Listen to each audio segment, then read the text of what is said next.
Good afternoon, Rochester Public Schools staff and families. At this time, I'd like to give you an update on the work of the Facility Task Force.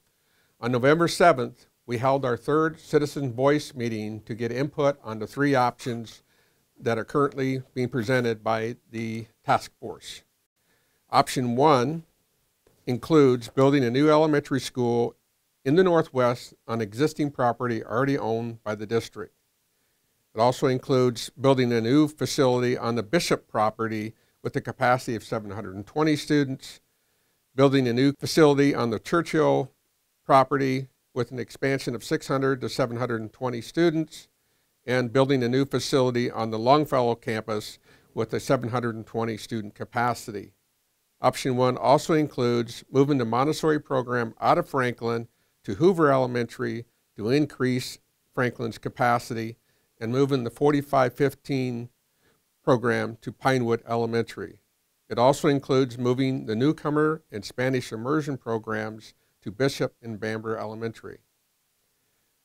Option 1 includes a new middle school with a capacity of 1,200 students somewhere in the southwest part of our city, and moving the Friedel Highly Gifted program to the new middle school. It also includes safety and security options with providing secured entrance in all of our sites. Option 2 includes a new elementary in the Northwest on existing property already owned by the district. It includes expanding Bishop's capacity to 720 students by building a new facility on that property, and building a new facility on the Longfellow campus with a capacity of 720 students, moving the Montessori program to Hoover, which increases the capacity of Franklin Elementary, and moving the 4515 program to Pinewood Elementary. This also includes moving the newcomer and Spanish immersion programs to Bishop and Bamber Elementary. The new middle school would be built in the Southwest with a capacity of 1,200 students, and moving the highly gifted program from Friedel to the new middle school. Option 2 also includes the same safety and security options of secured entrance in all of our schools. A few of the common themes that we heard at the Citizen Voice meeting was keep our schools small, don't make Pinewood a 4515, and leave Lincoln as a K-8 school. One of the questions we asked at the Citizen Voice meeting was what was the reaction to the housing information that was presented. The common theme that we heard from those who responded were that they believe we're going to grow faster and we are being too conservative on our projections. For option 1 creates the most capacity, it is the most expensive, and they felt it was the least disruptive to existing schools, and they felt it was too much rebuilding of existing sites. Option 2, they thought it would not build the capacity as much as option 1, but they felt it was the best compromise for cost and capacity. For option 3, it doesn't really fix the capacity issue that the district is currently facing. However, it is least expensive, but they felt it was a short-term solution to our problem. The final question we asked them was to respond to additional needs besides just addressing capacity that the district should include on the referendum. The feedback we received was safety and security was something that was of high priority to those who responded.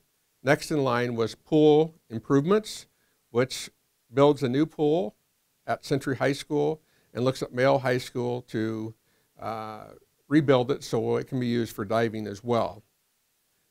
Future property needs also came in very high, which we would look at purchasing additional land for maybe a future high school down the road. Elementary gym and cafeteria was also very highly rated, which includes those schools that have a shared gym and cafeteria would allow them to have a separate cafeteria and a separate gym.